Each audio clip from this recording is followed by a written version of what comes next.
dusty, hidden corridors, centuries-old secrets, and of course, the legacy of an eccentric billionaire. It shouldn't really come as a surprise that Treasure in the Royal Tower is one of the most beloved games within this timeless series, as well as one of my favorite games of all time. After covering the best and worst puzzles of some of the previous games, I knew that Treasure in the Royal Tower deserved something special.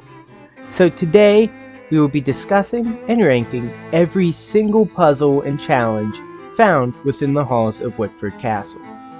Let's get into what makes these puzzles so great, or in the case of the first few entries, not too outstanding. I'm Sam from Unfunny, and this is every single puzzle from Treasure in the Royal Tower ranked from worst to best. At the lowest placement on the list, we have fixing the circuit breaker in the basement. If you've played Treasure in the Royal Tower for at least an hour, you know how much of a pain this challenge is and how easy it is to mess up and inconvenience yourself further.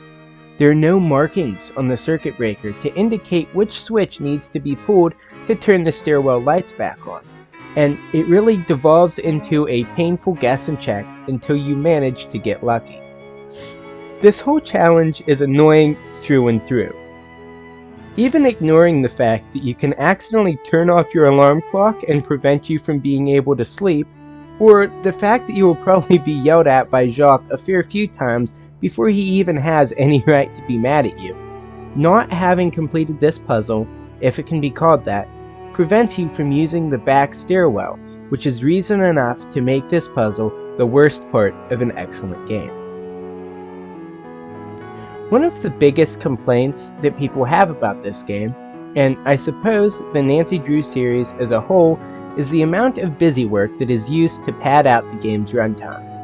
The most grievous example of busy work in Treasure in the Royal Tower is having to do some fact-checking for Professor Hotchkiss. The trivia that has to be tracked down to finish this challenge is always either basic information about Marie Antoinette that someone writing her biography should already have memorized, or information about the castle that has no relevance to the professor's subject. Hotchkiss is one of my favorite characters in the series, but this challenge definitely leaves us with a bad impression. The last of the truly bad puzzles in this game, our number 12 placement goes to unlocking the barred door in the elevator shaft. While, yes, Nancy getting crushed by the elevator is iconic for all of the wrong reasons, this puzzle is not good enough to be repeated every time that we need access to the Royal Tower. The fact that it resets and changes its combination every time we try to enter the door again also pushes its status on this list from tedious to irritating. That sound effect of screeching metal that plays every time you pull one of the bolts is also so headache-inducing that it's enough to make me consider taking a break from the game on the spot. Now, I hope you like reading because we're making a short pit stop at the Wickford Castle Library for the next couple entries. The Sly Rabbit puzzle makes it this low on the list purely because of how quick and inconsequential it is. There isn't a whole lot to say about this one. You find the combination after solving a puzzle in the same room and you enter it. Quick and painless, but also not very memorable. Opening the globe in the library is next for the same reasons as the Sly Rabbit compartment. This puzzle gets a slight edge over its successor because it takes a little while to figure out the solution and find the book with the clue to solve it. If you don't just guess and solve it within 30 seconds, that is. We're finally starting to get into memorable puzzle territory with our 9th place entry, finding the red medallion in the Wickford Castle Gardens. While the medallion itself is simple and quick to find, I really enjoy the unique location that searching for it takes us to, and I usually find myself stretching out the search like I don't know exactly where it's hidden because I'm aware that I won't have another excuse to come back to the beautiful, dilapidated garden.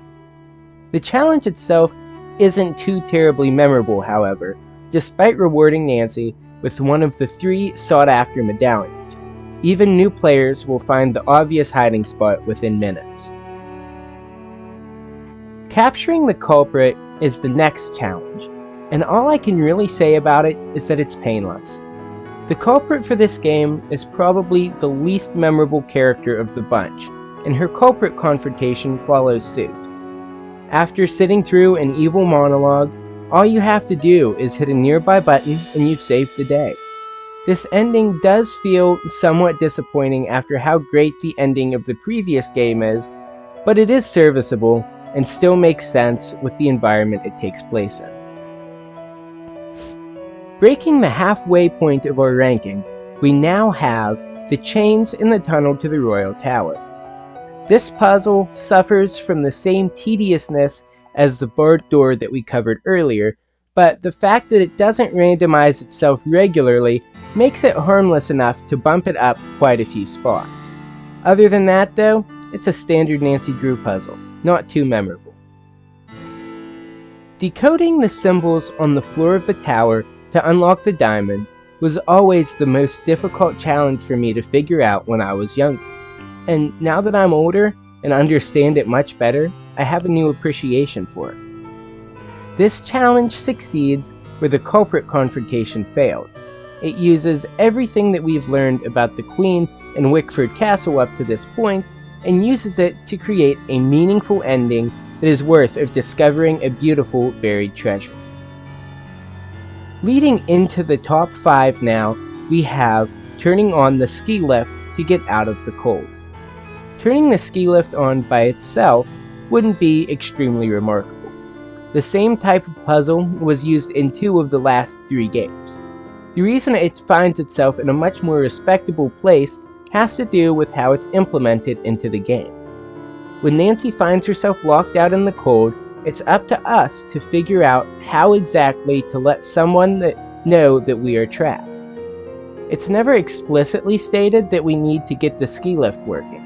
We have to figure it out on our own, and it's insanely satisfying to pull it off correctly on the first try.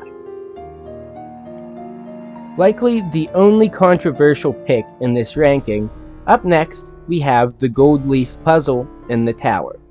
I'm aware that a lot of people aren't a fan of this puzzle and would place it in the bottom third of their ranking at the very least.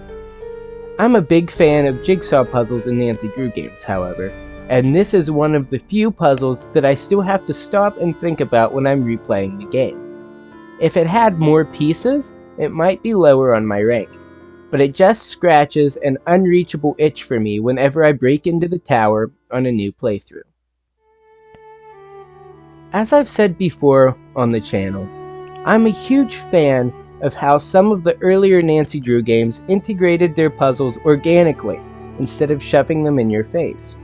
While I enjoy a good monster nonogram on occasion, nothing beats the feeling of sneaking around and being an actual amateur detective. Finding the code to the alarm in the library is a perfect example of this.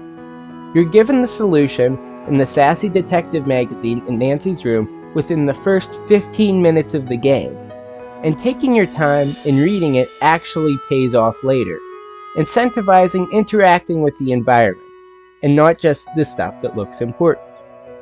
I'm not sure if dust actually functions the way that it's used in the game. I'm pretty sure that you can't just substitute fingerprinting dust with a dirty room, but finding the code to avoid a second chance is one of the most brilliant environmental challenges in the series. Snatching the silver medal in our ranking is the tokens puzzle that unlocks the stairs to the tower room.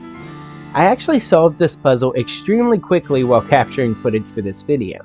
It usually takes me a lot longer to solve, but this is a rare occasion of a perfectly balanced puzzle. Not being too easy, but also fairly simple to figure out logically if you take your time. I was extremely happy when this puzzle made a return in a later game, and it's really a shame it's only shown up twice. Instead of breaking the momentum of discovery, somehow this puzzle enhances it, feeling like a build-up to something big with every correct move. Finally, taking the crown is traversing the elevator shaft and finding an alternate route into the locked library.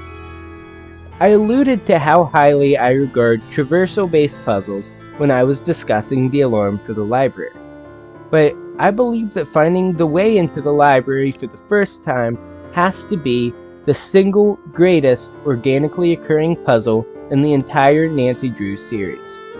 Getting stuck in the elevator is the perfect push towards getting out and exploring the hidden elevator shaft, and once it's discovered, the castle just opens up before you.